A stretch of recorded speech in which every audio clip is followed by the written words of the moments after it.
you can imagine, there were a lot of cheers, but this is a very muted celebration here. Elizabeth May just made history. She is the first Green Party member to become a member of the House of Commons. She's the leader of the party. They put in so many resources into this particular campaign, in this particular riding. They devoted all the financial resources as well as the labor, the volunteers that they had in this riding. And she only left this riding for 9 days to campaign across the country. It was really locally focused. And obviously it paid off because she is now going to Ottawa and has unseated a Conservative member, a cabinet minister, no less. And think about it, in the last election she tried to unseat Conservative Peter MacKay, didn't win, but did have a significant impact and was able to get some federal funding for her campaign here. But she has been very successful tonight. She's unseated Gary Lunn, and right now there is a party, but like I told you, it is very muted. I think that they're more dismayed about the Conservative majority that is going to Ottawa. And so it's not quite the celebration that everybody thought it would be here. All right, Robert Gill. Still a historic night for the Green Party. Elizabeth May winning her seat in Saanich Gulf Islands. We're going to check in with some other notables across the country and their ridings and how they've done. Eric Sorensen has some results for us. Eric. All right, Donna, there are many. We're just going to first, let's have a little quick look at the map of Canada if we still have it. How is that changing tonight, just at a glance? It's a lot more NDP orange than we've seen in the past. Looks like the Conservatives have won up in the Yukon. That's one worth watching. NDP has held in Western Arctic. Nunavut, the Health Minister, Aglukak, has held on to that one. But that's a look at the map as we pan across that. Let me look at that little red dot right in the middle of Saskatchewan. They did it. Ralph Goodale, even when all the Liberals were going down, let's have a look at his board. Ralph Goodale has hung on to win again. The last of the Trudeau Liberals, first elected in 1979, or 74. 1974 for Ralph Goodale. He went back to provincial politics for a while, but there's somebody that might stand in as a temporary leader for the Liberals if they're looking for one. Other notables, Simcoe Gray. Kelly Leach has defeated not just the NDP, but Helena Georges. She had a very tough time, drummed out of the Conservative Party, now drummed out by the voters. Chilliwack Fraser Canyon. Mark Strahl, you might recognize that name. Chuck Strahl, his dad, retired this year, and walking right in his footsteps in the same riding in the Fraser Canyon area, Mark Strahl. How about that? Markham Unionville, one Liberal who did hang on in the GTA, John McCallum, former Royal Bank economist, beating all comers. He won by 25% last time. This time he won by only 3%. So even where the Liberals have won some races, they were very close. If we have anything else you want to see right now, I'm ready to start with them. All right, Donna, back to you. All right, thanks, Eric. We're going to go back over to Saanich Gulf Islands for Elizabeth May's victory speech.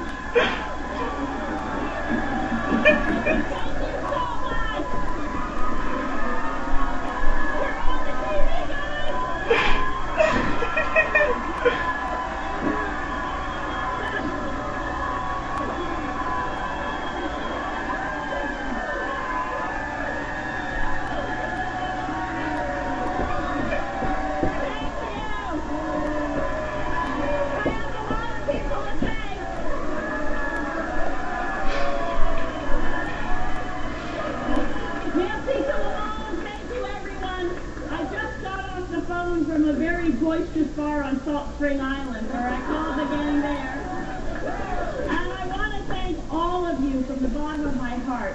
Marilyn Rediva was up here earlier, our volunteer coordinator, herself a volunteer, coordinating the work.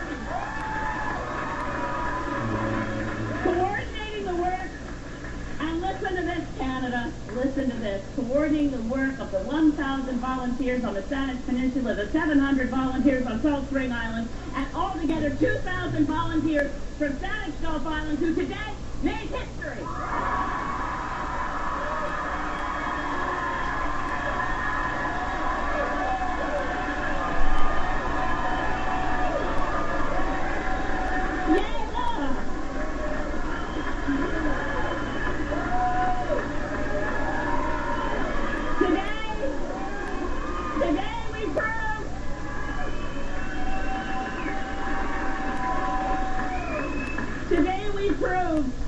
Today we proved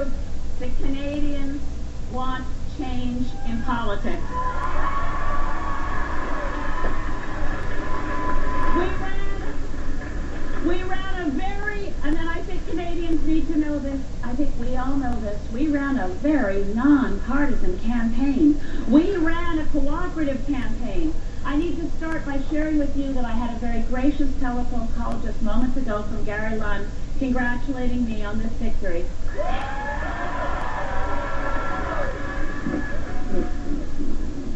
And history for the Green Party, electing their leader, Elizabeth May, the first Green Party member to be elected in Canada. We are now going to go over to Carolyn Jarvis and Daryl Bricker.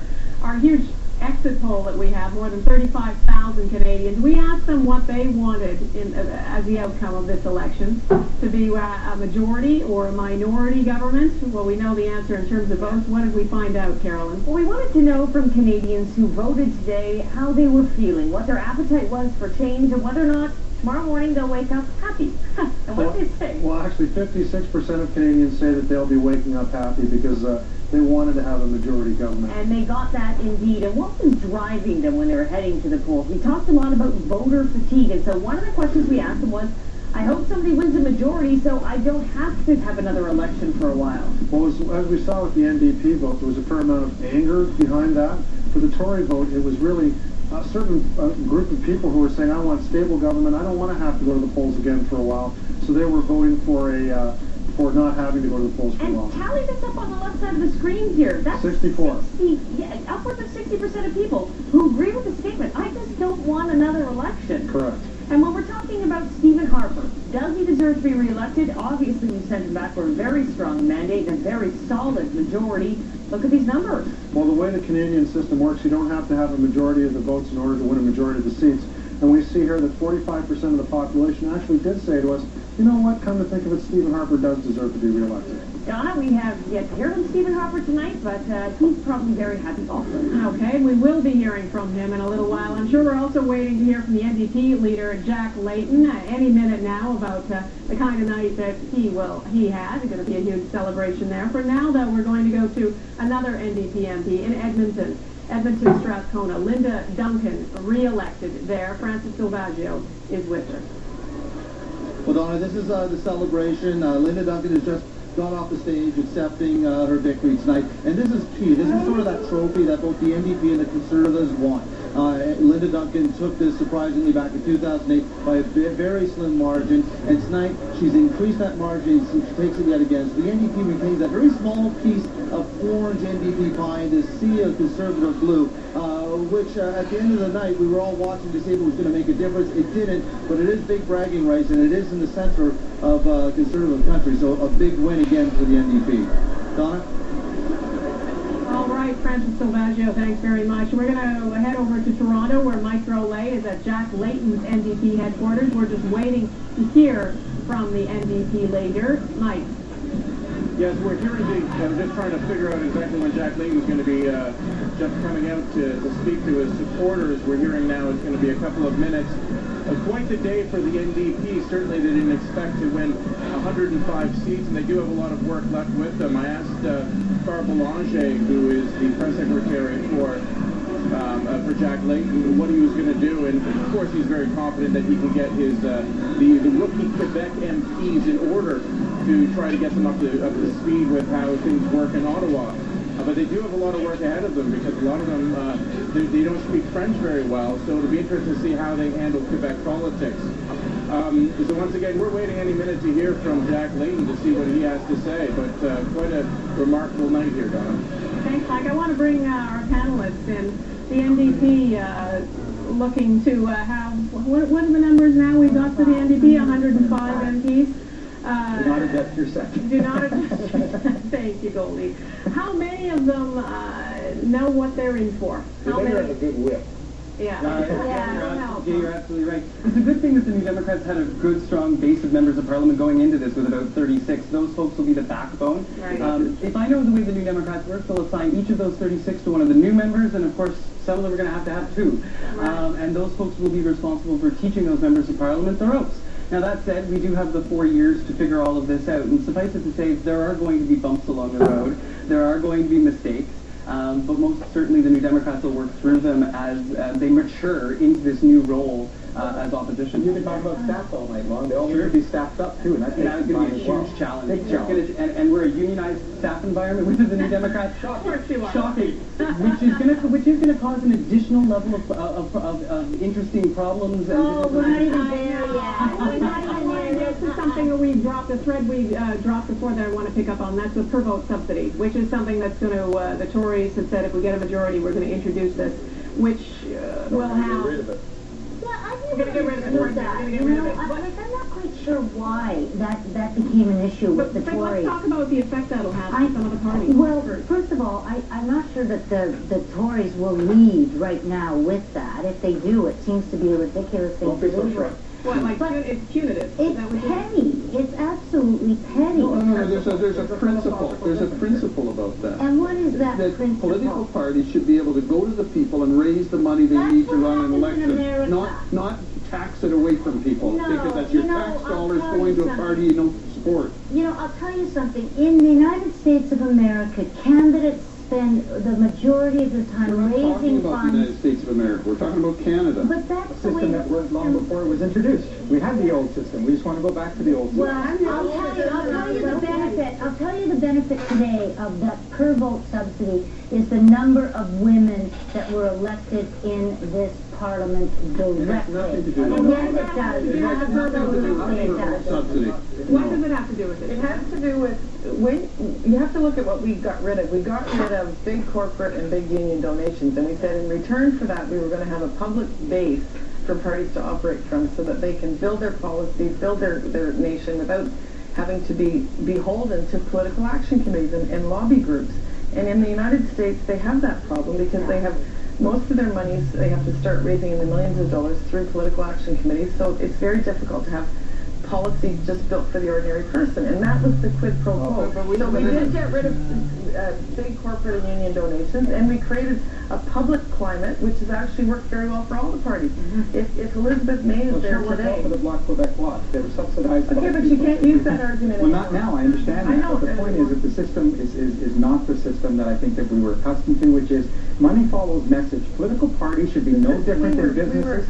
You need to have a message. Business and labor put $25,000 donations on the table. You can reform that piece. And we did. But it was reduced. It was reduced. There was limits. There's limits in Canada. It's not like the United States. There's limits in Canada. Exactly. It is very different because of the legislation that we brought in. It's been legislation. I want to bring in, while we wait for NDP leader Jacques Layton to speak, I want to bring in Jacques Bourbeau, who is in Calgary at Stephen Harper's headquarters.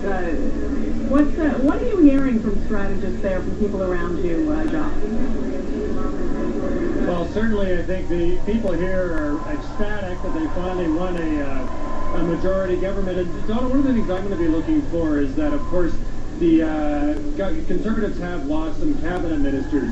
So what are they going to do with that? Because one of the things I've noticed since Stephen Harper has been in power is that he has not, he's really not demoted many people from his cabinet or promoted people in. When we have cabinet shuffles, it's really just moving the deck chairs around a little bit. So for me, one of the things to watch for once Stephen Harper gets back to Ottawa is what is he going to do with his cabinet? How much, how many new faces we see in that cabinet? He's lost Lawrence Cannon, for one. That's a big one. Absolutely. And the other dynamic I think is going to be interesting with the NDP now as official opposition is I think there's going to be more of a stark ideological divide between the government and the official opposition. And also a thing to watch for is all those new Quebec, NDP MPs from Quebec. How much are they going to push Jack Layton to start demanding some movement on the constitutional file and other things that Layton was talking about during the campaign? So for Stephen Harper, it's going to be a different experience because he's going to be facing a